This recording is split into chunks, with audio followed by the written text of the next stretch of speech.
Hello and welcome back to another episode of Square State Sandlot. I am your host, Bill Montoya. I have joining me Raph again from the hotel room. Everything coming through all right, Raph? I don't think he can hear me. Oh, there we go. The audio wants to come in. That's all right. We'll make do.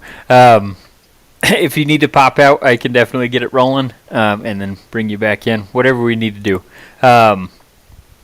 This is going to be, first, I do want to thank anyone for tuning in. As always, like, subscribe, all that fun stuff. Share with your friends. But this is going to be a fun one. And not for me, but I do have some things to vent, to get out about my Raiders. So we'll get to that stuff in the NFL eventually. But I did want to do a quick shout-out to the Wyoming Cowboys for the great season that they've had thus far. They have started 3-1, and they actually were very competitive in the season, or in the game that they played Texas. So that was with a backup quarterback. Andrew Peasley, our starting quarterback, was out with a hurt shoulder. So they put in the backup quarterback, and he actually kept them very competitive. The game ended up being like 31-10 at the end, but that's not the true story of the full game. They were competitive right until the end of the fourth quarter there. So anyway, they're coming off a win against Appalachian State at home, and that was their home opener. Nope, sorry, they played in Wyoming against Portland State, and Texas Tech. But they did have a great game. They ended up basically taking it clear to the end of the game. They were losing in the fourth quarter. Gave up a pick six with 11 minutes to go. Then Harrison Whaley came back with a 75-yard touchdown run to negate that pick six, essentially. And then they blocked a kick with about minute 50 left. Returned that for a touchdown. Made the two-point conversion, put them up 3. Very improbable game. I mean, if you look at the ESPN win probability percentage, it went from like 97% App State winning the game to 98% Wyoming winning it with that one blocked kick. So, let's see. And then, yeah, I mean, the only other news really with the program is DQ James was, he entered the transfer portal and left the team. So we'll see what ends up happening with that. Obviously, he's been surpassed by Harrison Whaley.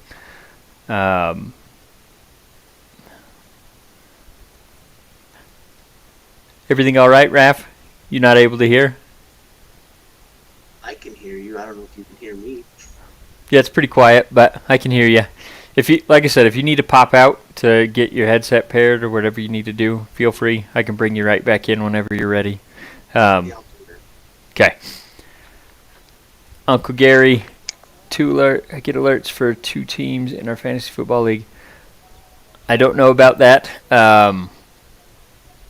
Shoot me a message through Messenger and let me know which teams you're seeing alerts for, and maybe I can figure it out on the back end. But speaking of our fantasy football league, doing pretty well. So,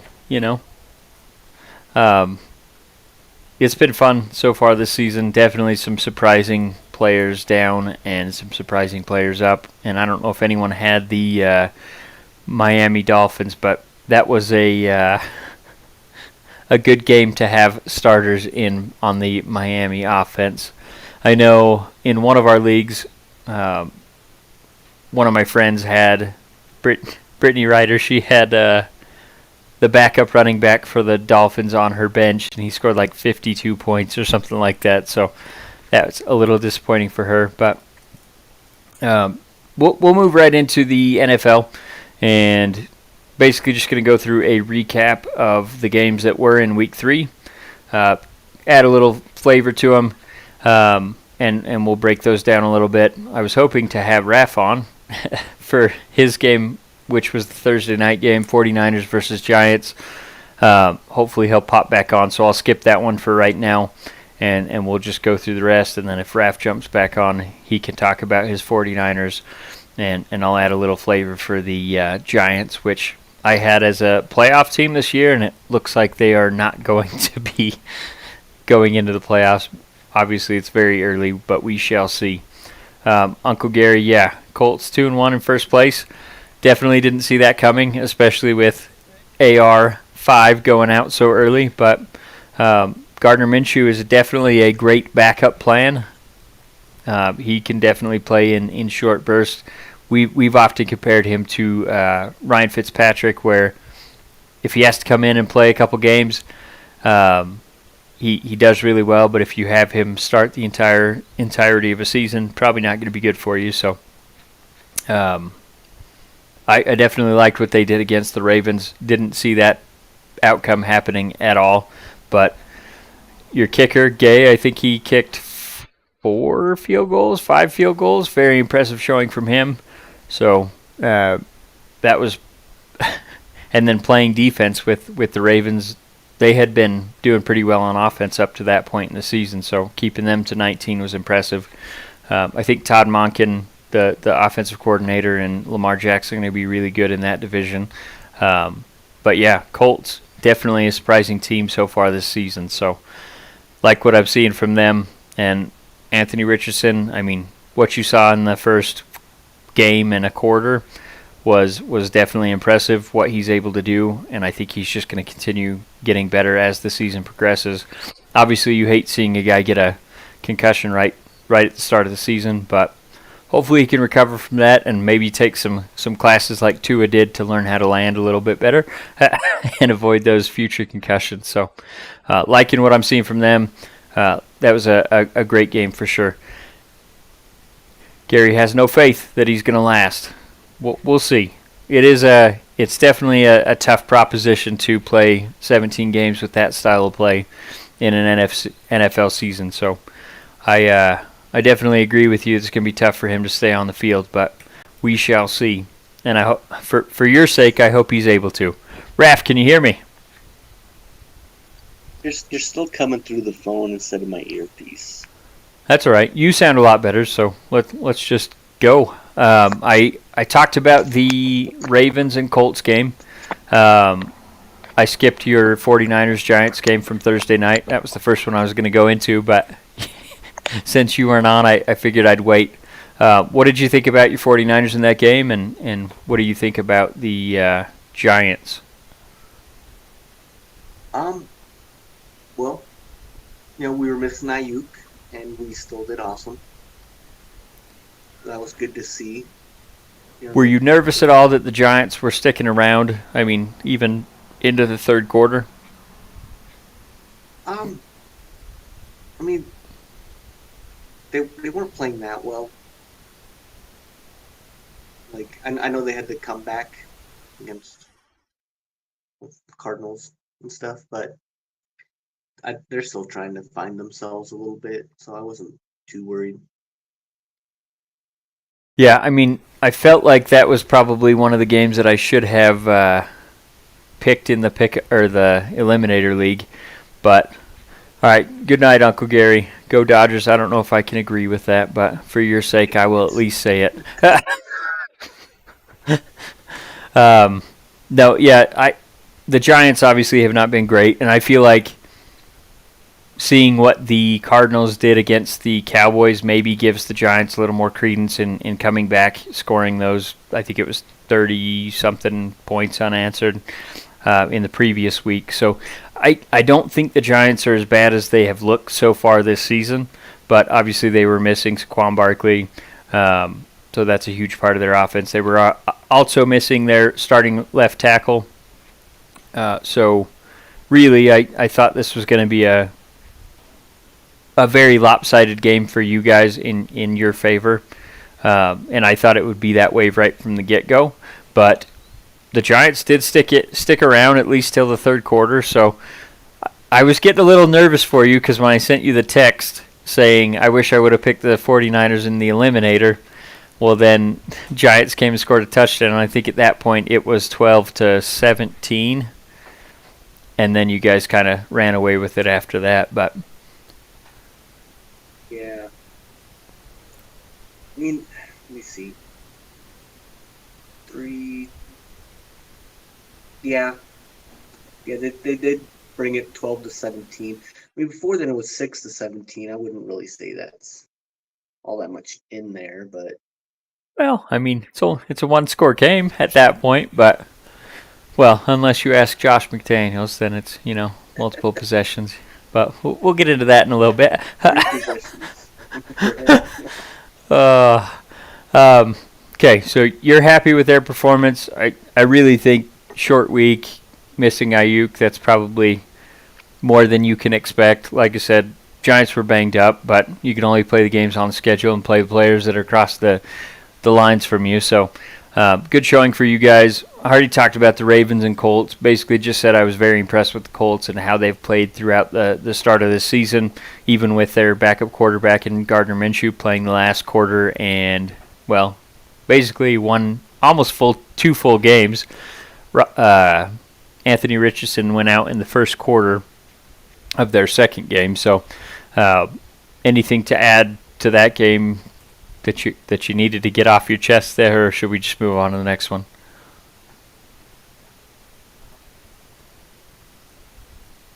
Oh, you're not coming through now. I think he went on mute, so I'm going to take him off for just a second. Oh, there we go. You're back.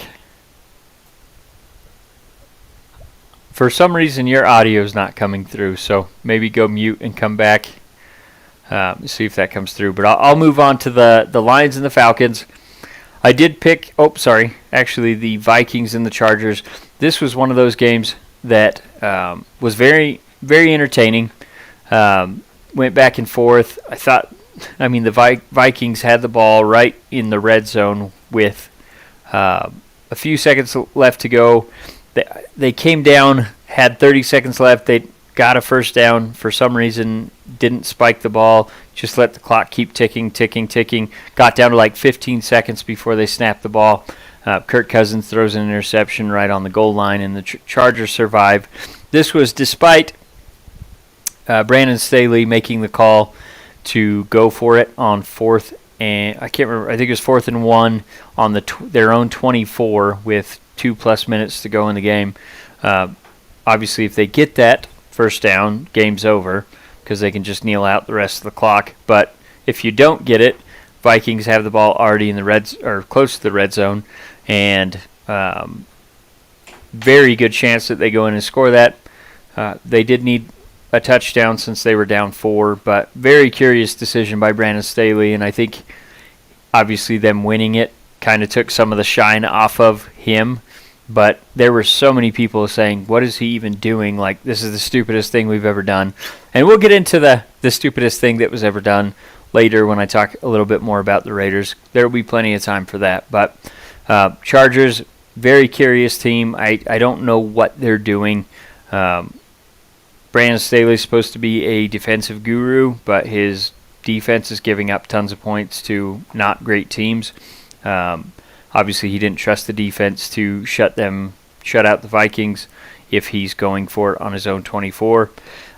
There's been some arguments saying basically he's guaranteeing he gets another possession by going for it there, which, I mean, I guess, but the Vikings could have drained out the clock like they did, score a touchdown at the end, they don't get the ball back. But anyway, Chargers end up winning that game. However, they did lose Mike Williams for the year with an ACL injury, so injury bug strikes the Chargers again. Seems like a annual thing where they're losing their best players. Austin Eckler's been out the last 2 games. He missed this game that I'm talking about now against the Vikings. In the previous one, I think they played the Dolphins, if I remember right.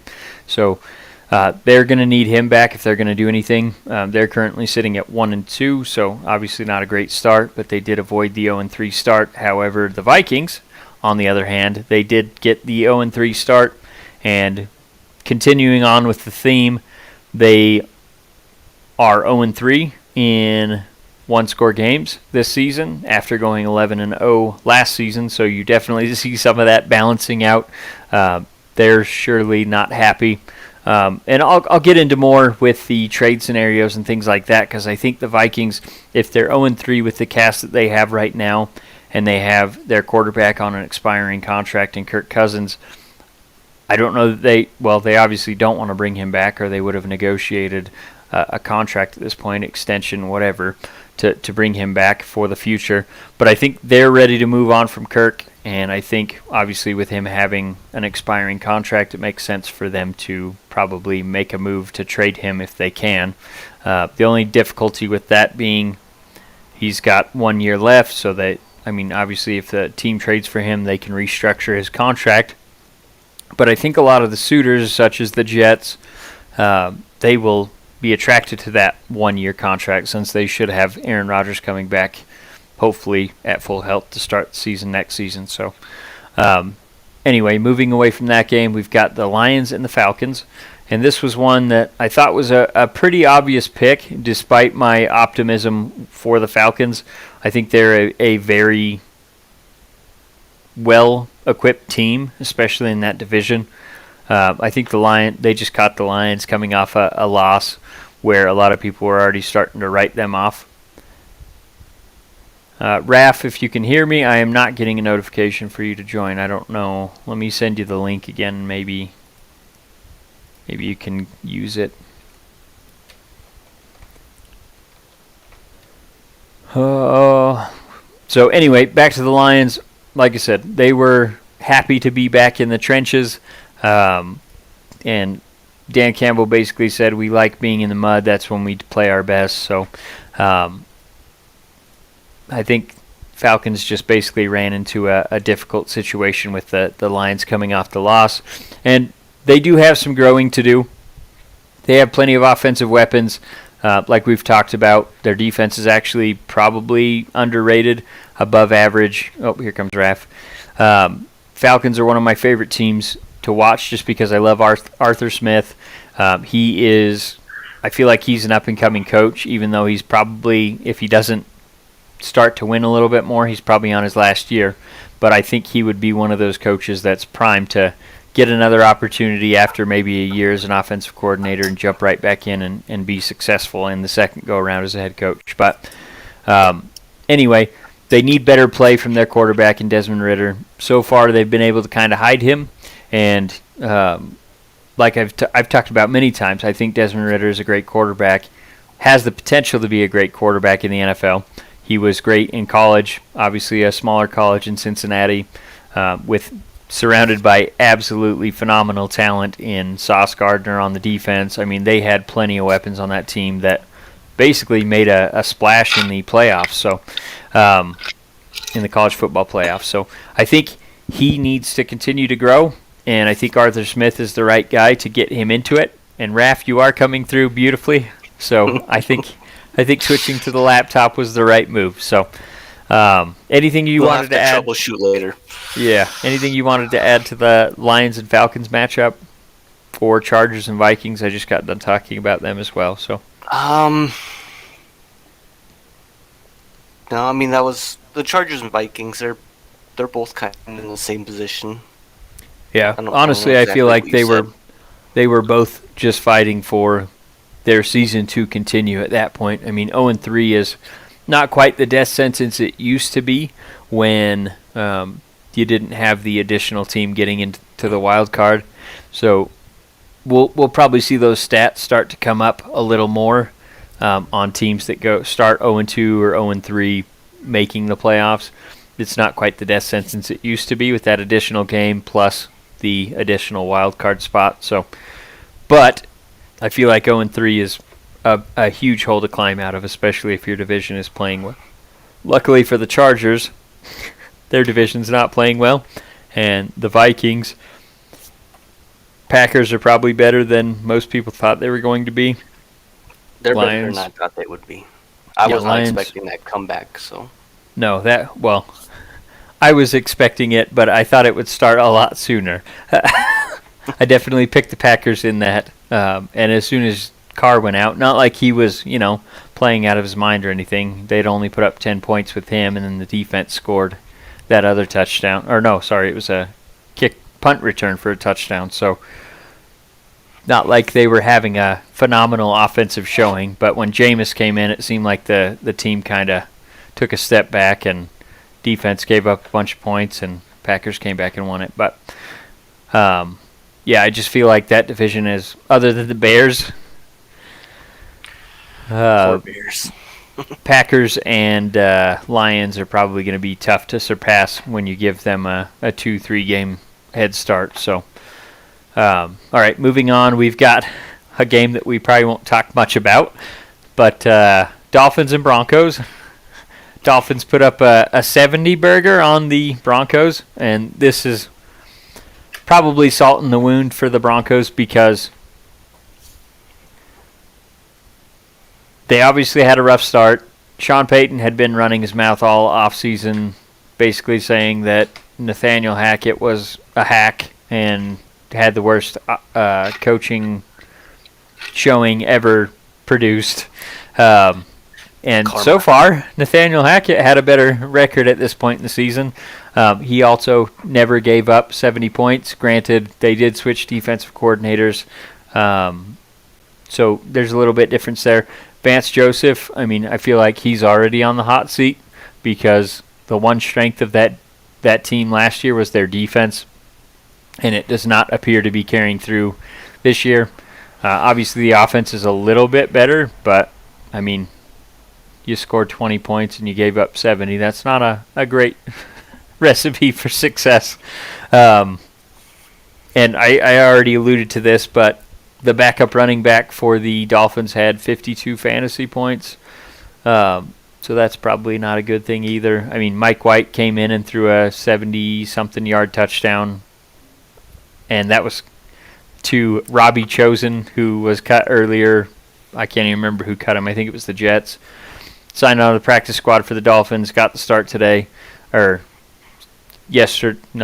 Sunday, because Jalen Waddle was a injury scratch, so he got called up, played, got his 70-yard bomb from Mike White against Patrick Surtain. So I'm pretty sure Mike White got more fantasy points than Burrow did for me yesterday. So well, that's not great.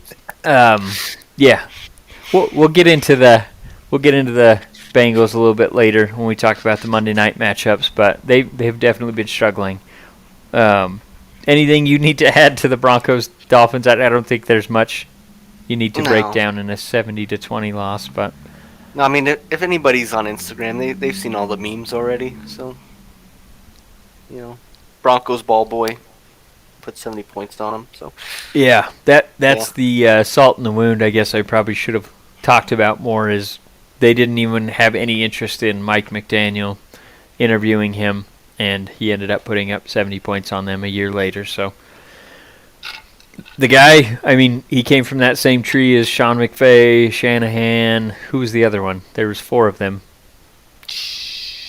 The guy from Green Bay, Matt LaFleur.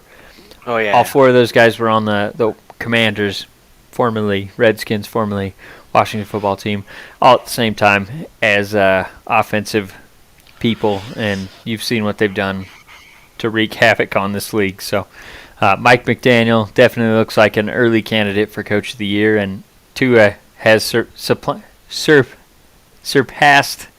Patrick Mahomes as favorite to win the MVP this season. So a lot of good things going on in Miami for sure. And then we just talked about Packers and Saints game. That was a tale of two halves, essentially. Saints got out to a 17-0 lead. Like I said, Derek Carr went down, I think it was early third quarter, landed on his shoulder, wasn't able to brace himself. Early reports are he's week to week. He avoided anything super major. They're not ruling him out for this upcoming week, but I think it would be a long shot for him to play. But as I said earlier, Jameis Winston comes in. Didn't really play awful. I mean, they were basically playing ball control at that point, so it's not like he had a ton of opportunities to pass the ball, anything like that. But Jordan Love put on an absolute show, hit a couple huge passes. Packers come all the way back to win that 18-0 after trailing 17-0. Or sorry, 18-17 after trailing 17-0. Huge hit to the Saints, and I feel like, I don't want to say that the Saints were exposed. I just feel like everyone was saying, "Oh man, they're 2-0. They're such a great team," because they've I think they've only allowed 18 points was the highest they've allowed so far this season. but that division is going to prop them up and make them look a lot better than they really are. Although up to this point there was 3 2-0 teams in the NFC South, but I think that's a little bit deceiving. Obviously the Panthers at the bottom of that division, and almost predictably, Logue didn't want to come on to talk about his Panthers after this last week, so we'll talk more about it. Yeah, he's already checked out. Baldur's Gate 3 is more appealing than his Panthers, so that's fine. All right, so moving on from that game, unless you have anything to add? No. All right, so we've got the Commies and the Bills. This was an absolute ass-whipping. I feel a little bit better about the Raiders losing to the Bills after what they did to the Commanders this week. Take it away, Raph. Did you watch this game at all? No, not really. It was okay. I mean, there wasn't much to watch. Like, yeah, no. The Commanders got off to a hot start. 2-0. A lot of the former players, now that Snyder has sold the team, have been being a lot more engaged with the team. Fans are coming back to the stadium, and I feel like they were riding really high coming into this game, 2-0. A lot of things were getting posted online saying this Commanders have a chance to be 3-0 for the first time since, I don't even remember, it was like 99 or something like that. And the Bills had nothing to give them there. I mean, for some context, my wife started the Bills defense and they put up 35 points in fantasy, so she basically won her matchup just by starting the Bills defense. But and that's pretty much what it was. I think they forced 3 turnovers. I think one or two of them were touchdowns. Just an absolute dominating performance. I think the Bills especially are starting to get that running game going. And if they're able to do that without having to have Josh Allen be their number one run threat, they're going to be a dangerous team, especially if the defense can play like it has so far this season. I mean, even the Jets game, they played pretty well. Offense just wasn't giving them anything, constantly putting them back on the field with the 4 turnovers from Josh Allen. So if he can take care of the football, he's an MVP candidate. They've got an all-star roster. They're going to be getting back Von Miller at some point. I don't know if he's set to come back after week 4 or how he's progressing, but at some point they're going to get him back. He's one of those closers that can get you a sack when you need one, even if he's not, constantly on the field. I would just say Bills are looking pretty dangerous, especially after the last 2 performances they've had.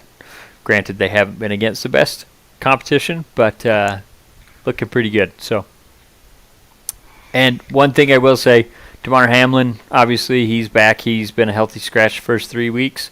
I think that's going to potentially cause him to maybe miss that comeback player of the year. Like, if you don't get on the field, like, obviously it's a great accomplishment just for him to be alive, for him to be on an NFL roster. But if you don't play, I don't know how you can be called the comeback player of the year if you're not actually playing. Yeah, I wasn't really expecting him not to be on the field. Well, it's still early. I mean, if he comes back and plays half the season, I think that would put him back in that conversation. But if he's going to be a healthy scratch every week, I mean that's not a player, so to speak.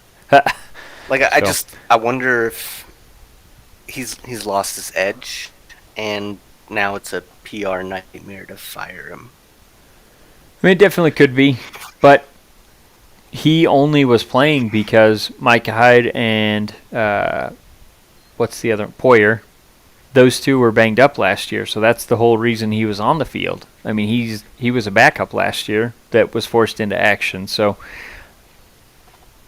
I don't know if it's a skill thing, if he's still not 100% health-wise, and they've just got him on the team, so he's got the insurance. I don't know what the story is behind the scenes, if they're working him back slowly.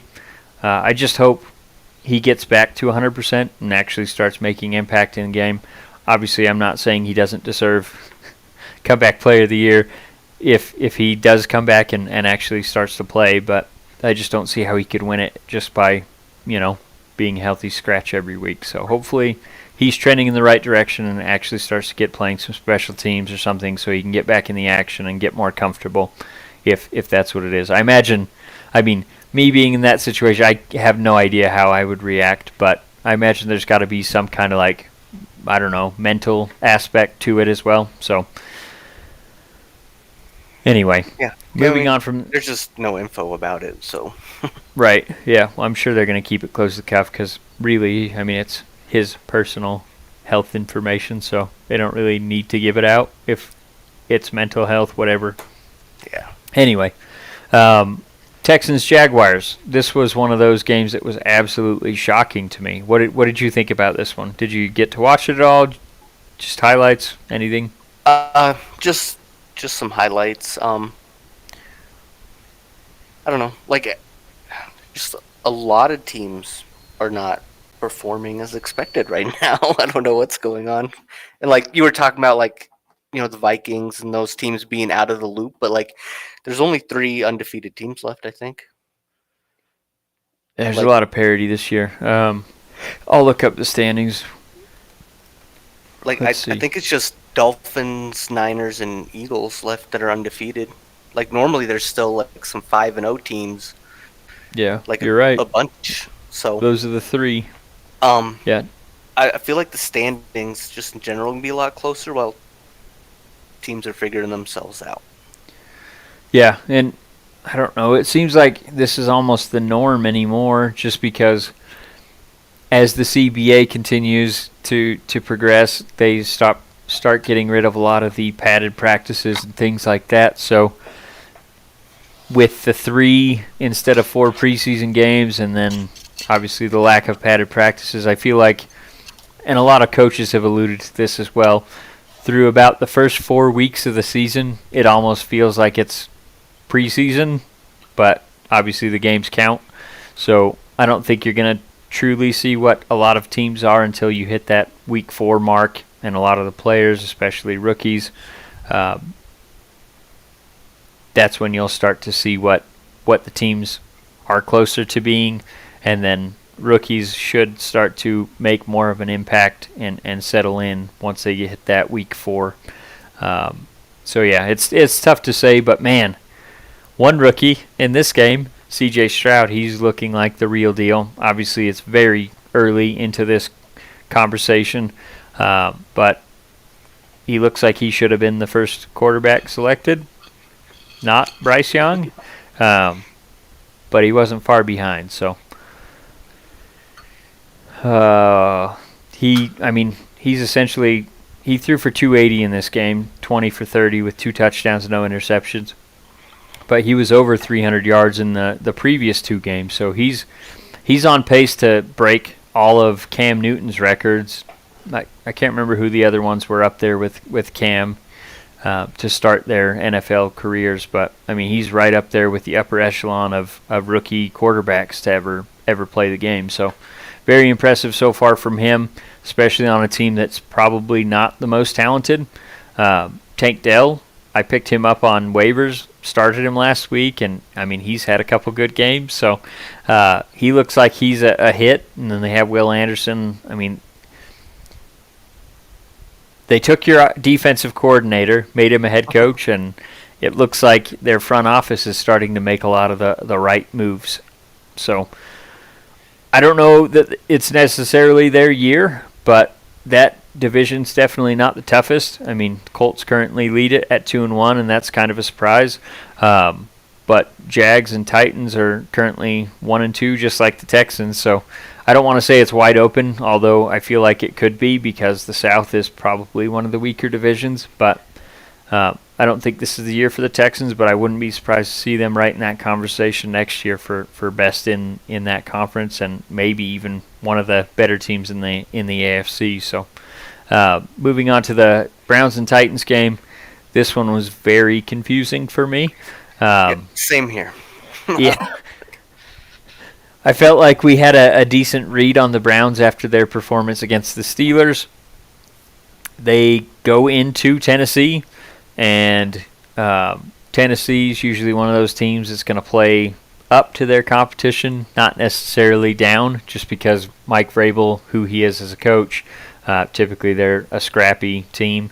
Obviously, they're not the most talented, but I mean, I think they held Derrick Henry to under 50 yards rushing. I want to say it was even like under 30. I I saw like 1.8 yards a carry. Yeah, so something I stupid. didn't see how many. Yeah, it was like I think they had under 100 yards. 20 yards total? rushing on 11 carries for Derrick Henry. Yeah, they had under 100 yards total offense. I think is what I saw. Yeah, they had 94 total yards, 68 passing, 26 rushing. And Like, I don't know what's going on with the offensive line for Tennessee. But for Well- Henry not to put up some yards because he's a big boy. I could tell you what's going on with the Titans' offensive line is they let go of their longtime center and their longtime left tackle in Taylor Lewan. So it's a revamped offensive line. They obviously traded away A.J. Brown last year during the draft, and he was their top offensive weapon other than Derrick Henry. I mean, you had those two guys that were basically carrying the entire offense and making Ryan Tannehill look a lot better than he actually is. But they've got Hopkins. Well, Hopkins is no A.J. Brown. I mean, he's obviously a pretty accomplished wide receiver, but it feels like to me He they're... used to be. Yeah, for He sure. used to be the receiver. Like, you pick Hopkins over anybody 2 years ago, I think. It seems like what the Titans are doing is bringing in guys past their prime and hoping they revitalize them. But, like, when you're not a pass-first team, those guys that are, used to be at the top of their position, they're not going to get into the groove of the game. Like Julio Jones last year, they had him. He was pretty much non-existent on top of injuries. You got Hopkins. He's had a couple good games so far this year. But really, the Titans' entire offense has been like a couple big strikes. Like last game, they had a 70-yarder and then a 50-ish yarder. And that was pretty much their entire passing game, was those two plays. So I don't think if Derrick Henry can't get going, they don't have an offense because they can't run their play action, which is what Ryan Tannehill excels in. And Jim Schwartz, as defensive coordinator for the Browns, I think he's going to generate a lot of interest this upcoming head coaching cycle. And he should definitely be getting some calls to potentially be a head coach again because of what he's doing with this Browns defense. Obviously, they have some guys like Myles Garrett, but I don't think they have a ton of top-end talent on that defense, and they're stifling some of these teams. I mean, who did they shut down? They basically shut down the Steelers. Steelers had 2 defensive touchdowns. Not that the Steelers are a great offense. In fact, they're far from that at this point in the season. But week 1, I think they also almost shut out it was the Bengals. They held them to, 3 points? Yeah, I mean, but who knows what's going on with the Bengals right now? Well, there's a certain calf injury. That's all. Like, that's what we just mentioned earlier. Is like, this is like the preseason still. There's no good reads on any team. Like That's tough. I feel like that's the whole reason I'm doing so well in Pick'em is because usually it's like I've got no idea what's going on with these teams. It's early in the season. We still don't know who they are. But usually I guess wrong. And this year it's been like I've been getting all the ones that have been toss-ups right. So, except I did change from Steelers to Raiders, even though I tried to talk myself out of it. I still couldn't. Ended up picking the Raiders, and that was just a terrible decision. But anyway, Jets Patriots. I mean, this was obviously not a offensive game. Patriots end up winning 15-10. I don't think you can gauge much on the Jets right now. I mean, they've got Zach Wilson, who has pretty much proven he's not the quarterback of the future, not quarterback of the now. So they're going to struggle all year on offense as long as he's their quarterback. There's been some rumors that maybe they're looking at making a trade, and I think one that makes absolute sense for them is Kirk Cousins. since he's on an expiring deal, I mean, at the end of the year, he could walk in free agency. They get Aaron Rodgers back. Obviously, the Vikings are 0-3 with Kirk Cousins, and he's playing well. Other than that last second interception against the Chargers, but he's playing very well, putting up great stats like he always does. I think he would be a huge shot in the arm for the Jets. I don't think Zach Wilson's the answer. They just signed Trevor Siemian. They just had Colin Kaepernick volunteer to be the practice squad quarterback. So a lot of things going on with the Jets. I just feel like they have an elite defense. Now is their time. They got to make a move. They can't just stand pat while this division seems to be somewhat up for grabs. Patriots are always going to be in it as long as they have Bill Belichick. They've got a great defense. Offense is obviously leaving some things to be desired, but I think they're going to be that scrappy team that most people think they're just going to walk all over, and it's going to come down to a game like this where it's 10-15 and the Patriots win, or maybe they lose 17-15, but they're in it right till the end. So I don't know what we can really gain from this. Go ahead. I just wonder, how can you pay for 2 starting quarterbacks? Like, well, luckily time. For them, Aaron Rodgers restructured his deal, so they actually have, I think, the most cap space of any team at this point.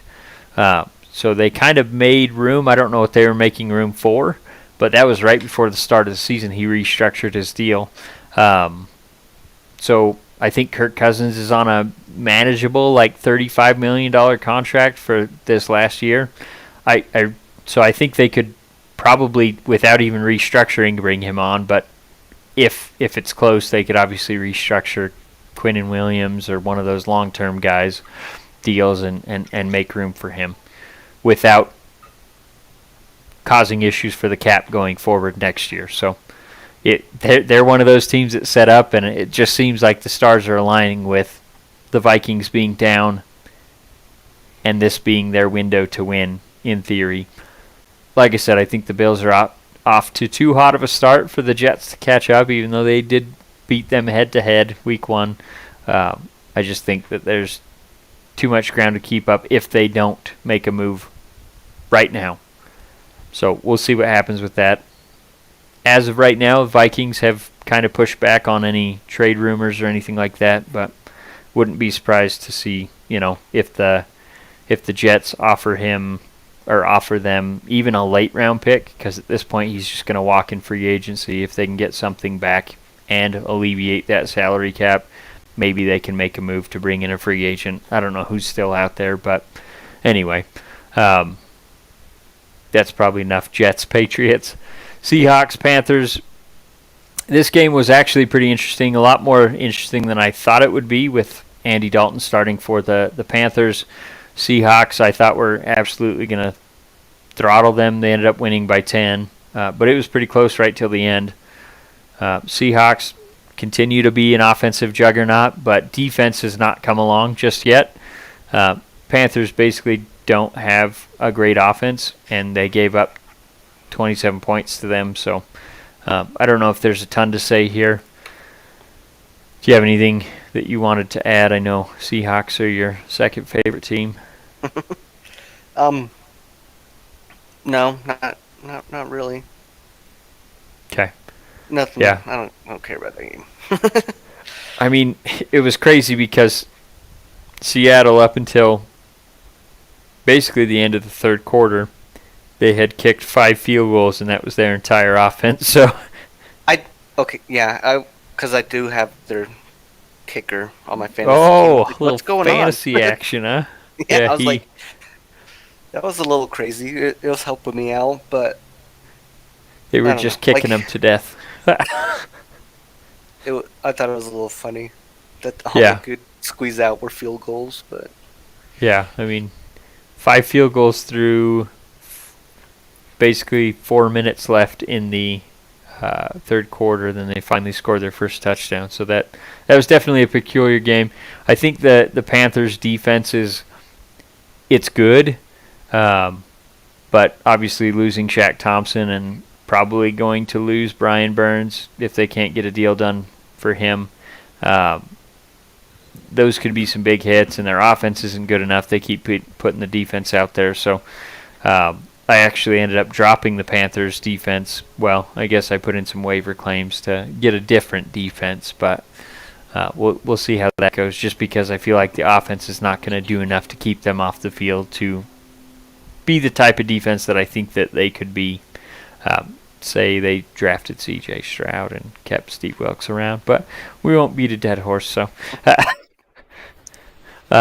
Chiefs, Bears, not much to say there. Bears suck on offense and defense. Chiefs used them as a get-right game. They were up 35-0 at halftime. It was such an ass-whooping that CBS switched the game at halftime over to the Cowboys and Cardinals game, which was a much more competitive game and ended up being an upset. So we won't talk much about the Chiefs other than saying they absolutely destroyed the Bears. Bears don't look like they're any better than last year, which I thought that they would make a big jump. But Justin Fields looks like he's taken a step back. He basically said he's thinking too much.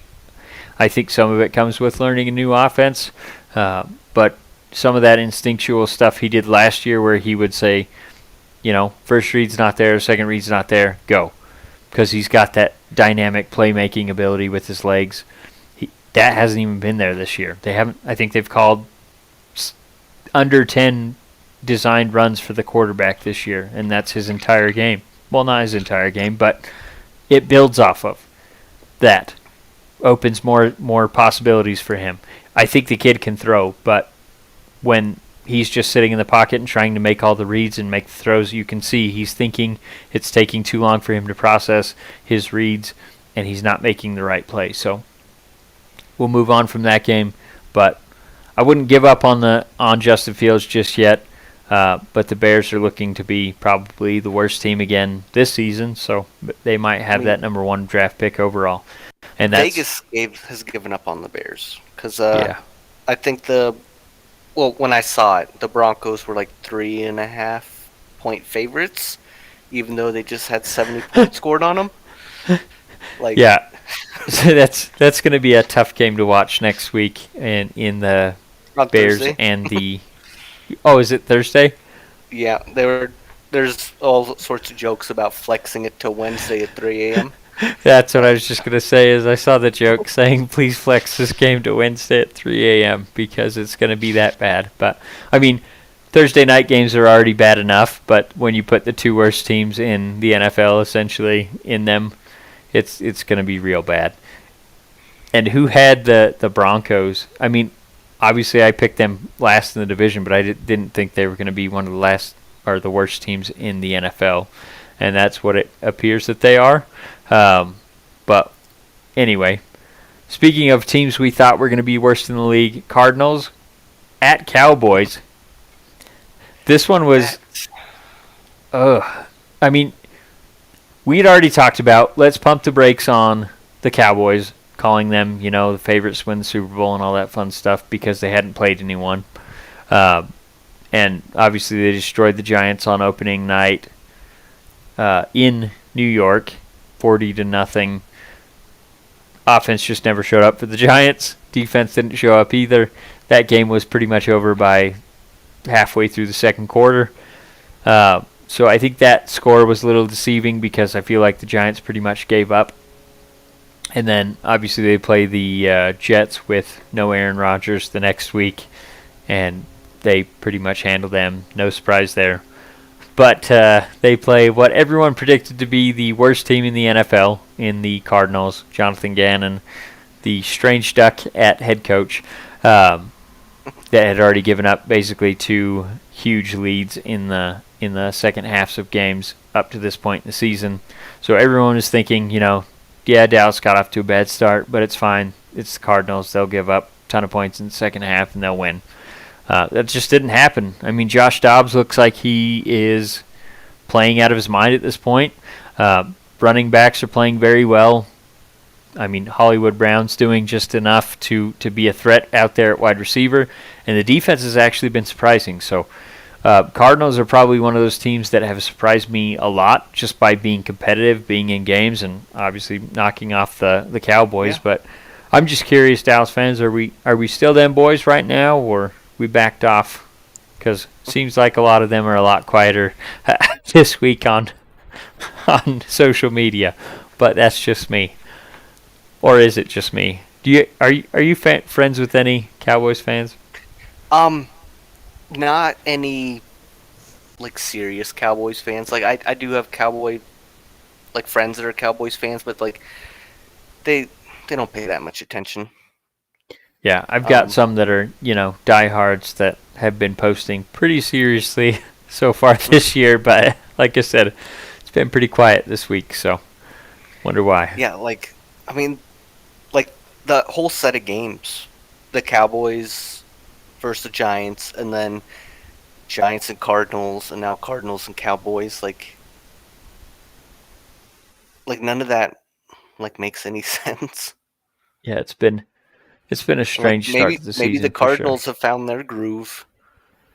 But they're playing themselves out of that first round pick if that's what they were going for. So, Well, yeah, and we know, like, coaches, players, they're never going to tank, but obviously the front office can put a subpar team out there and it'll do its own work, so to speak. And that's kind of what it seemed like with the Cardinals, especially where every quarterback that was on the roster got cut or moved to the practice squad, and then they made that trade for Josh Dobbs right to start the season and rolled him out there as quarterback one. It just seemed like everything that they were doing was to sabotage the season to get that first overall pick. But right now, that's definitely not where they're sitting, and they've been very competitive. So, hats off to the Cardinals thus far this season, and Jonathan Gannon getting that first win. I know we were predicting him to maybe not even make it to next season, be one of those one and done coaches. But I mean, got to give him props where props are due. He's been doing pretty well on the defense through at least, first half of every game this season. Offense has been doing pretty well through the first half. Obviously, they had those collapses, but held on to this one in Dallas. So, pretty impressive game that they played. Surprising, and I mean, I'm glad they beat the Cowboys. So good for them. Yeah, I don't hate the Cowboys like a lot of people do. I just, like I said, I've got some friends that are quite vocal when they're doing well, and it gets a little annoying. So every time they get knocked down a peg or two, it's a good thing. So, all right. So the fun game that I was hoping Kyle would hop on to talk about, but apparently he's on vacation. I got to get on that plan because that guy's always on vacation. But anyway, Raiders, Steelers, this was a game that, like I said, I thought the Steelers would win. Then I talked myself out of it saying Steelers are struggling on both sides of football. Obviously, their defense came back at the end of that Cleveland game and won the game for them with the sacks. But they were missing Cam Hayward. They were also missing Deontay Johnson on the offensive side of the football. So I thought Raiders would be able to run all over the Steelers since they'd given up. I think they were averaging 200 yards almost per game that they'd given up through the first two games of the season in rushing yards. I thought this would be a get-right game for Josh Jacobs and the Raiders' offensive line, especially with Cam Hayward missing, but that was just not the case. I mean, through the first half, basically did nothing in the rushing game. Offensive line wasn't protecting Jimmy either, and he was making some god-awful throws that I don't even know what he was looking at. I mean, I don't fault him for the third interception just because there's 15 seconds left in the game. You got to get to the sideline with no timeout. So him throwing that ball up and hoping for the best, can't fault him for that one. But the first two interceptions were like, you look at the all-22. I mean, even without the all-22, you just look at what he was looking at based on the angle that he had, and it's like I can't say what he thought he saw. I don't understand it because there were clearly like either 2 or 3 guys around the wide receiver he threw to. It just seemed like he was forcing it in. And, I mean, the throws weren't even close or competitive. And then I know I was texting you throughout the game and saying he's going to get Davante killed or Jacoby killed again, just because he was throwing. I mean, he was leading them right into it. You had Davante like wide open. If he just sits in the zone and Jimmy hits him there, it's a catch. But he kept leading him right into the middle of the field, and Davante was getting lit up. A couple of the throws were just awful. So I don't know and he's in the concussion protocol now, so I don't know when that happened. But it looked like he was playing with a concussion all game, so maybe it was early on, and it didn't get flagged until late in the game. I don't know. But this game was so disheartening because I feel like the defense actually played pretty well. But when you lose the turnover battle 3-0, you're putting your defense out there more than you should. Steelers' offense is not great. They couldn't get the run game going. I mean, they had that one long pass to Tavon Austin, I think the guy's name is. He had the long, I think it was a 70-yard touchdown right after the Raiders had scored their long touchdown on their 4th down play-action pass to Davante. Basically walked into the end zone. Steelers answer right back, and then it was pretty much all Steelers until the end of the game. Tomlin didn't think the Raiders could score on his defense, so he basically went into the, 4-minute, or sorry, not 4-minute offense, the drain the clock offense, run 3 times, punt the ball, run 3 times, punt the ball. So I think coming down to it, the Raiders scored the touchdown, and that kind of surprised Tomlin, but at the same time, he still was just running the ball and punting, and I feel like the Raiders got very confident going into that last possession. They had the ball, I think it was on the Steelers, had to have been like the 16-yard line with 3.5 minutes to go. They kick a field goal to make it a 5-point game, which at that point in the game with 3.5 minutes left, I understand it, because in all likelihood, the way that the game was going, you're probably going to get a stop. You still have all 3 timeouts. So even if they get a first down, you can still stop the clock probably 3 times with the 2-minute warning and still get the ball back. So I understand that. But they get the leverage penalty, and it moves 15-yard penalty, gives them a first down. They burn 3 more plays, a minute of clock, and for some reason I think it was they had a 4th and 1 penalty, makes it a 4th and 6. They decide to kick the field goal with 2 minutes and 16 seconds left. At that point, I didn't think there was enough time left to kick that field goal. And I felt like you're probably not going to get the ball this close again, so go for the touchdown, go for the 2-point conversion. You don't get the 2-point conversion. You still got all 3 timeouts, and you only have to get, I don't know. Oh, someone's trying to reach old Raph. It's bedtime. It is bedtime. I won't keep you much longer, I promise. No, it's fine. I was kidding.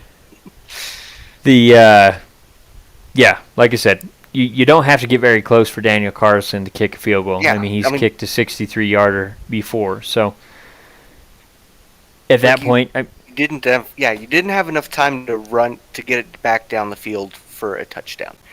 You had enough time left for a field goal. Yeah, because even let's say worst case scenario, it's that 15 seconds, and you start at 25. You can do a couple out routes, and even if you try a 70-yard field goal at the end of the game, Carlson might have that range to hit 70 to at least give you a chance. But yeah, where you have to go the length of the field to score a touchdown. I get the math. I get what Josh was trying to do. Like I said, I supported the field goal at 3:30. I did not support it with 2:16. That was good. Because, let's say you kick the field goal, you get the ball back, you score a touchdown. You don't need that 2-point conversion. Ball game's over because you have 9 points. It was an 8-point deficit. So that the math makes sense. But like I said, the second time that he kicked that field goal, it was asinine. I can't remember how far it dates back, but they were the only team that was trailing by 8 with less than 3 minutes to go in a game that has kicked a field goal since they started tracking that. And it's been a lot of years. So I think it was sometime in the 90s when they started tracking that, when the two-point conversion came along. So was it 95 the two-point conversion came? 92, somewhere in there. Anyway, they're the only team that's ever kicked a field goal with less than 3 minutes left with an 8-point deficit. So that tells you where Josh McDaniels was with his decision-making. So like I alluded to, Jimmy G in concussion protocol. We don't know when he got hurt, so not really sure when he's going to be back, anything like that. Do you think that they should bring in Aiden O'Connell, or do you think what they're probably going to do, it makes sense in bringing in Brian Hoyer for a couple spot starts if he has to?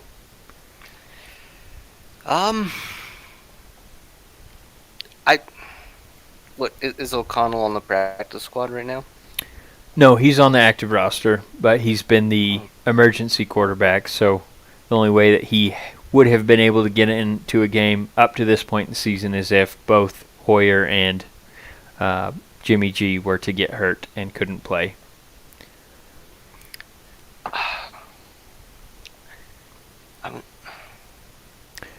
I mean, nobody ever thinks Hoyer's the answer. I mean, he was on the Niners too. I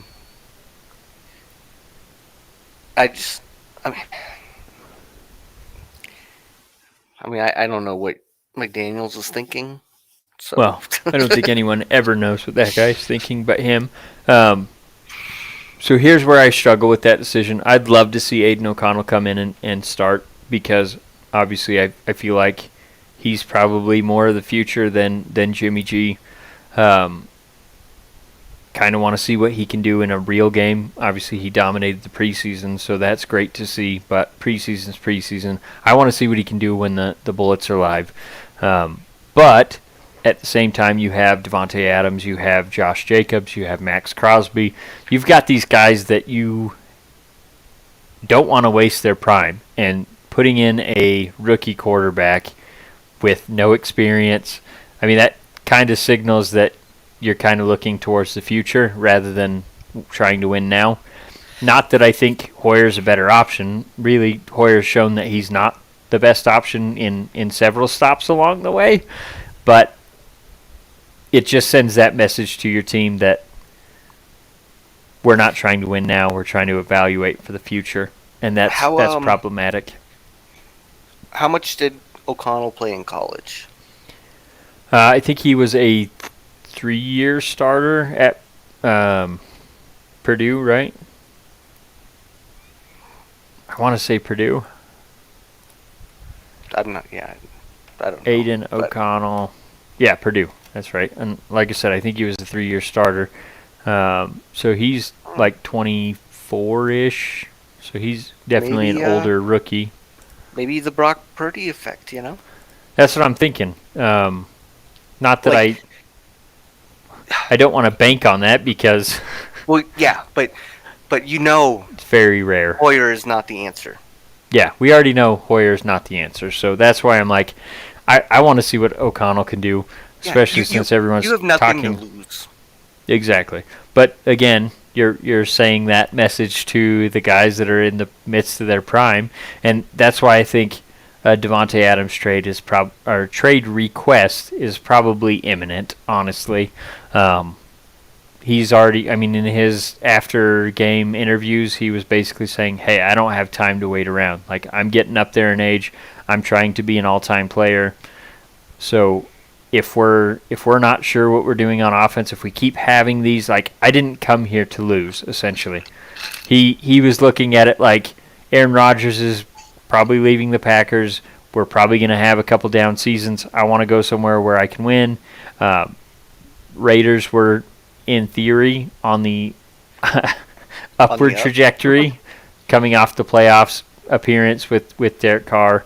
And obviously we know how that turned out. Not great. And I think a lot of it is Josh McDaniels. So another question I have for you, is it time for them to move on from Josh McDaniels? I mean, after that field goal decision, like you have to question what his his his strategy, like it.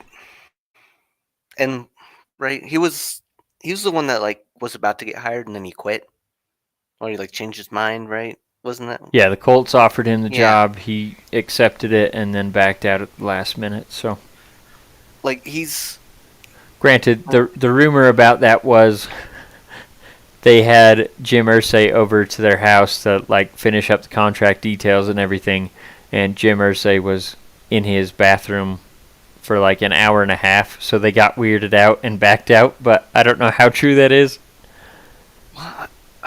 so maybe he's got like IBS or something, like. Or a cocaine habit, which is what I've heard. But an hour and a half to do a couple lines. Not that I know anything about that, but you see it on TV. It doesn't take an hour and a half to do coke in Yeah. the bathroom. Yeah. So I know you But said anyway, but he's, I don't know, like some of the things he's done, like he's not gonna have the locker room. yeah. Nobody's gonna want to go there because they're gonna be like, I don't want to work for him. But and then like with the O'Connell thing, it's like how does the locker room feel about him and Yeah. stuff. So I feel like the locker room is very supportive of Aiden O'Connell, just because they saw what he could do in preseason. So I don't know how they feel about Hoyer. I mean, I know how everyone on the outside looking in feels about Hoyer, and myself included. And like I said, I'd like to see what Aiden O'Connell can do. He looked very promising in the preseason, so what the hell? If you throw him out there for a couple games while Jimmy G is in concussion protocol, obviously he could be back as early as this weekend, and we don't even need to talk about it. But yeah, just in all because we don't even know likelihood, when it happened, so it may not be a serious one. So yeah. So anyway, I think it is time to move on. The only problematic portion of it for me is who's going to be the interim. You got Patrick Graham that can't run a defense, so that's defensive coordinator, so that wouldn't make much sense. Mick Lombardi is the offensive coordinator, but we all know that Josh McDaniels is actually the offensive coordinator, so that would be putting a lot of new responsibilities on Mick Lombardi if you were to fire Josh McDaniels. Rob Ryan has been floated around. Yes. Is it Rob? Yes, Rex is the former New York Jets head coach. So yes, his brother Rob is a defensive assistant on our staff. I don't think he's ever had a head coaching job, but I mean he's ran a defense and everything. He seems more likely to take over defensive coordinator responsibilities when they inevitably fire Patrick Graham as the scapegoat, trying to save Josh McDaniels' job. But I don't know. I mean, that's the tough part is you don't have a lot of experience to take over the head coaching gig. So I feel like it's most likely that they hang on to Josh McDaniels through the end of the season unless he fully loses the locker room, which it seems like is going to happen. But anyway, I won't keep you forever because I could talk about the Raiders and this whole situation going on right now. But I did want to just mention briefly who I think they should target as a head coach going forward. If they were to move on, obviously this would be in the hiring cycle this upcoming offseason. Jim Schwartz, defensive coordinator of the Browns, I feel like he is making a strong case. Lou, and I always butcher his last name, Lou Arun, I don't even remember how to say it, Aronumo or something like that from the Cincinnati Bengals. He's had a great top-notch defense for multiple years now in a row. are we talking He's been- about the Monday night games? Oh, yeah, probably should have talked about those. Well, I mean, because you were just talking about the Bengals defensive coordinator and how it just reminded me that they sacked Stafford 6 times. Yeah, and Logan Wilson, former Cowboy, had 2 interceptions at linebacker, 9 since he's coming into the NFL, which is more than any other player since he's came into the league as a middle linebacker, so that's pretty impressive. Actually, is that right? Is it only linebackers they're considering? Because that Diggs kid from Cowboys had a ton last year, but he was a rookie, right? I'm not sure.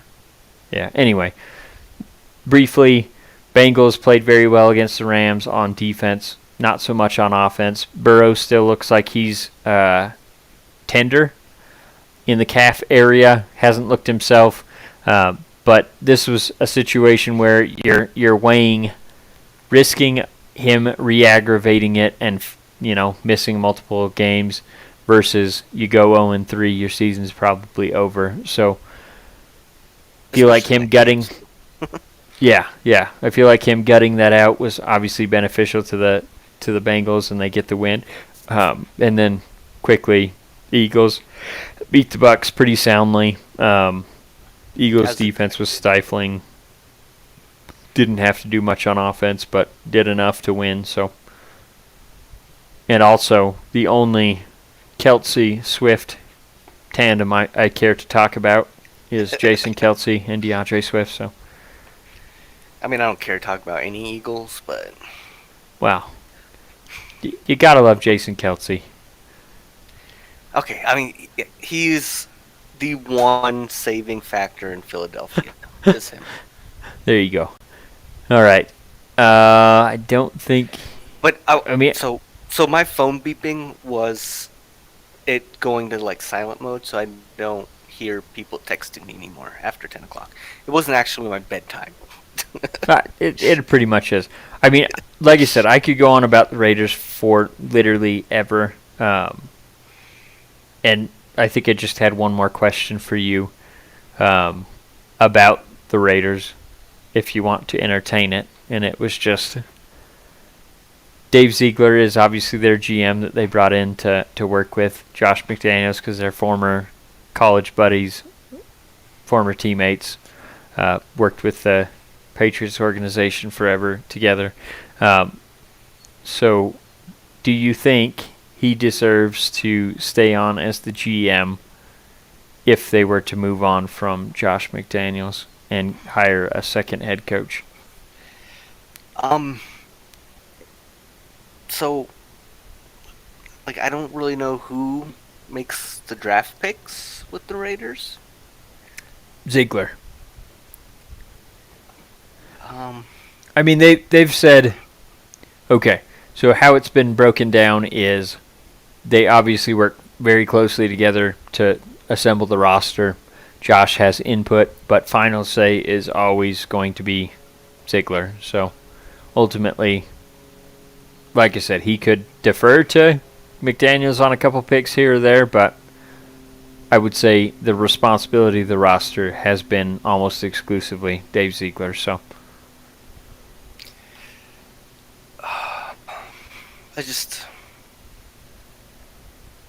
I mean, like your owner's a little out there too. Like owner it's is hard. Definitely a problem. It's hard to gauge what he's thinking.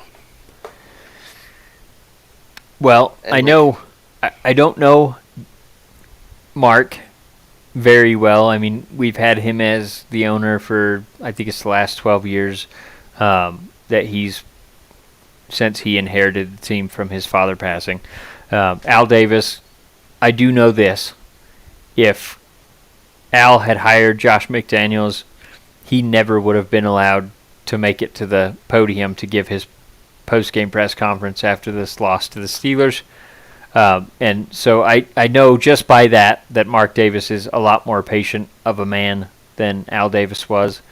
And obviously, towards the end of his reign as the owner and GM of the Raiders, he was not doing well. I mean, really, the Raiders haven't done shit in the last 21 years. Last time that they made a serious Super Bowl run. So what Mark has done, rather than trying to, be involved in the everyday decisions and things like that, he hired a GM as soon as his father passed away in Reggie McKenzie. Reggie McKenzie years were brutal because the drafts were awful, but he did at least get the salary cap in a much better situation because Al was trying to buy championships before he passed away and was continually signing these deals for like Randy Moss that was just terribly bad. So anyway, I know Mark's a lot more patient, but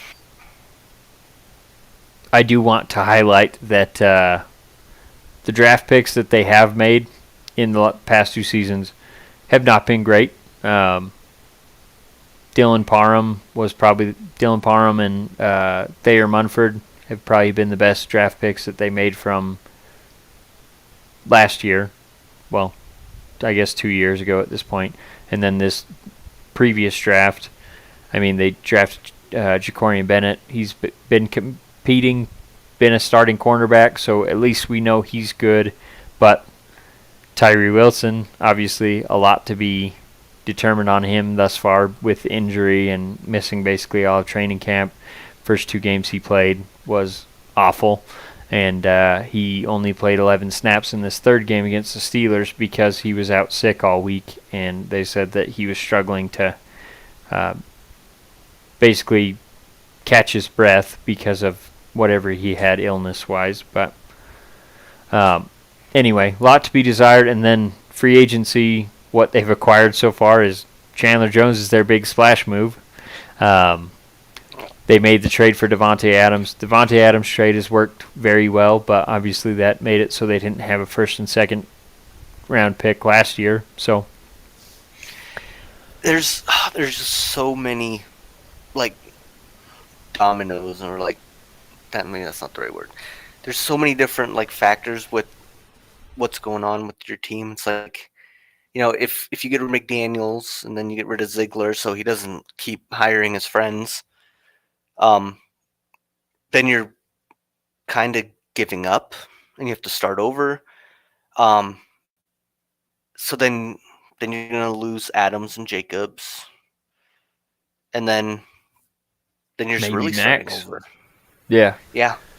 And then you got like 2 or 3 more years of trying to build back. Like I don't know, like there's like player personnel positions, like that could make good GMs and things like that.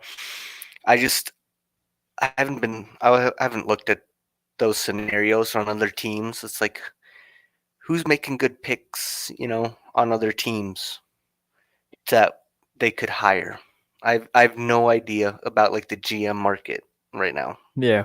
Well, and I feel like the most likely scenario if they were to move on from Ziegler is our assistant GM.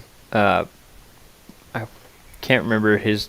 I just had it, but of course I didn't spit it out when you were talking, so now I forgot it. But I believe his name's Champ Kelly, if I remember right.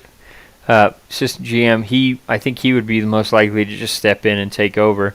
But the problem with that is he's also been, in the ear of Dave Ziegler and supposedly helping make these decisions. So I don't know. I mean, he's definitely on that list of up and coming. But, I mean, outside of like Howie Roseman, I don't feel like anyone's really hitting on every single draft or free agency signing or anything like that. So, but we have seen, we've seen teams go from awful to good in one season with a coaching change. I mean, look at the Jaguars. They had Urban Meyer, awful, switched Doug Peterson, great season the following season. So it's not like it can't be done. I mean, that's why I don't feel like a rebuild has to be a full rebuild. You just have to get your players to buy in. The only problem is I feel like Josh McDaniels has already started to lose the locker room, especially Davante Adams. Like you said, Josh Jacobs. Although, I mean, he's not going to have much of a leg to stand on if they keep producing how they have been so far this season. Like the Raiders will have to move quick. Like, yeah. They can't get rid of McDaniels and then have like 2 months while they're searching. Yeah. They need like a candidate like right away. Yeah. That the locker room will believe in. Well, and the other problem with that is the guys that I've named. The other one that I tend to like is Ben Johnson from the Lions. But all of these guys are obviously not minority candidates, so that's problematic because you have to do your minority candidate at least interviews to satisfy the Rooney Rule. And I don't want to discount any work that obviously any minority candidates are doing, but I feel like those three guys that I mentioned are at the top of my board at least for guys that I feel like could have an immediate impact. Ben Johnson probably at the top of that list just because I feel like to have a successful program for a long time, you almost have to have a offensive-minded head coach, because if not, and you hire an up-and-coming offensive coordinator to run your offense, they're going to get hired as a head coach in a couple of years, and then you're going to have to start over again. So if it's the head coach that's the offensive guru, you don't have to worry about constantly replacing that offensive coordinator. And even if you do, I mean, the head coach is already probably calling plays, and if not, they can just take it back over. So I feel like that's the one thing that's going to hurt, like your Jim Schwartz or Lou Arunamono. I wish I knew how to say that guy's name. Anarumo, I believe is how you say it, but I don't know. But I do like those guys a lot too. So anyway, interesting conversations for sure. But I don't want to keep you for much longer. So let's if you have any. Let me take a gander. You looking at potential head coaches or what? No, my list of stuff. Oh, okay. Maybe a little bit of baseball real quick. I think the Mariners, maybe that game's finishing up, but Mariners and Astros, I'm rooting for Seattle just to beat the Astros. Obviously. Because they're in contention for that last spot right now. Astros are like 2-game lead. But then the Astros finish the season against somebody not great. I think that's somebody's basically out of it. I think they finished against the Diamondbacks, who I think are out of contention, basically. I don't know. Yeah, Mariners are up 5-0, top 7. Sweet. So that's. So I mean, they got the next 2 games, so the Mariners could tie with the Astros, and then you just have to hope. I think the Diamondbacks finish, like Astros and Diamondbacks finish the season together. I think. Well, so I'm gonna be the one thing that the Mariners have going for them is they control their own destiny. They play 2 more tonight. It's already in progress. Then they play the Astros one more time. And then they play the Rangers the final 3 games of the season. So, obviously, if they take care of their business, they could even win the AL West versus just taking the wild card. So, that's one thing in their favor. I mean, it's not likely because Astros are a tough team, although they've been playing like ass lately. And then the Rangers are a tough team, and they just swept the Mariners 3 games in a row this past weekend. So it's tough sledding for the Mariners, not as tough for the Astros, because I think who did the Astros finish with? You said I think it's the Diamondbacks. Let me look it up real quick. It's the Diamondbacks. 2 games against them. I mean, Diamondbacks are a good team. They're in the wild card race. So. Well, okay. They are 5 games back from. Oh wait, sorry. I was not looking at wild card standings. Okay, never mind. Yeah, Arizona's. Yeah, they're gonna play hard then. Yeah, they should. They could knock the Astros out. I really hope so. I mean, the Astros, they're 3-7 in their last 10. Probably gonna lose tonight. So that's not a way to high step it into the playoffs by any means. And that's coming against some not great competition where they've basically controlled their own destiny and have struggled coming into it. So, yeah, I mean, as you notice, I'm wearing a sweatshirt. It's getting cooler outside, so I can keep my window open and keep me nice and cool while I'm doing these podcasts. Playoff baseball's coming around. You got college football in full swing. You got NFL football in full swing. Like, this is my favorite time of the year for sure. But gracefully, the A season is coming to a close, and they just actually lost their 109th game, which is the most in franchise history. So please pray for poor John Fisher, because he's going to have to pay a very high draft pick to sign to come onto the team. So just keep that poor billionaire in your thoughts and prayers there. Also, FJF, sell the team, all that fun stuff. Go Rays! Yeah, go Rays. Anything else you wanted to add baseball-wise? No. Just keep your eyes peeled, because I really think this is going to be one of those very entertaining playoffs, and I can't wait. I think this has been one of the best seasons, obviously not personally, because my A's suck really bad, but in terms of like storylines, you've got Braves basically locking up their division from, I don't know, May, maybe a little bit after that, but definitely by June they've locked up their division. Dodgers were supposedly going to be down, and they end up walking away with that division. Padres with their all their huge stars, and I don't think they've been eliminated yet. They're 8-2 in their last 10. So that's obviously great. They're still in talks. I mean, they've got 6 games left to play, and do they have 6 games? Let's see, 4. Yeah, 6 games left to play, unless they've already. If they're in progress right now, then they only got 5 left. But 2 games under 500. The Cubs are struggling in their last 10, so they're keeping the doors open for the Padres to have a chance. I mean, as slim as it is. The Padres are like 4.5 games back.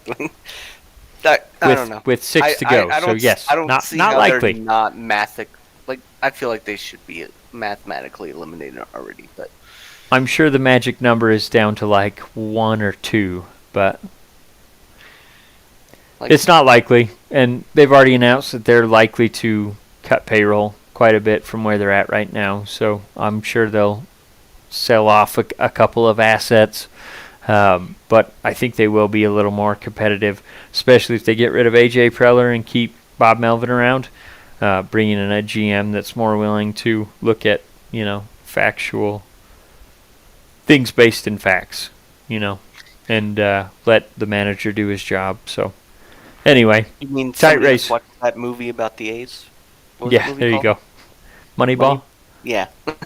That was a little before Melvin's time, but I mean, he definitely picked up that legacy and continued it. So the A's are going to finish with the worst record in baseball, which didn't look like it was going to happen there for a little bit.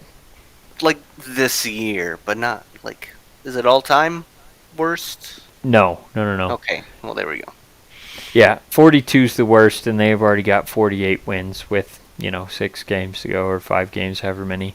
But Rockies fell way short too of my prediction.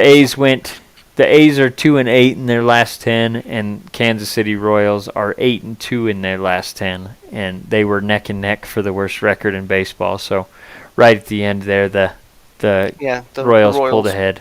Yeah, they did, unfortunately. So that's all right. More chances for, well, I guess technically worst 3 teams have the same amount of chances for the number 1 overall pick now with that lottery. But anyway, tune in. Thank you guys for, if any of you are still here, we do appreciate the support. Hour and a half in, I think we should probably call it. So, Raph, I appreciate you jumping on again. Always love to talk Niners, Rays, all that fun stuff that you enjoy. And we will probably catch you on the next episode because You're the only one that still wants to talk any sports. Well, I don't go on vacation. Well, I did go on vacation, but now I'm done. I don't have any more vacation days. So Kyle Yeah. must have a lot, but Now you're just stuck in a hotel room all the time. yeah. Nothing better to do. Yeah, right, buddy. Next 3 weeks, I'll be in Wyoming. So Well, just in time for it to turn cold. If you're in Laramie, better catch a Pokes game before it gets to be winter. yeah, I don't think that's gonna work out for me because I'm in a company vehicle, so I can't go do my own stuff. So That's unfortunate. I so want to make it this weekend for homecoming against New Mexico. They should absolutely boat race them, but I just don't think it's going to work. Got too much stuff going on with, the 3 kids. So anyway, thanks for jumping on, Raph. Do appreciate you, and we will catch you guys on the next episode. yeah, have a good night.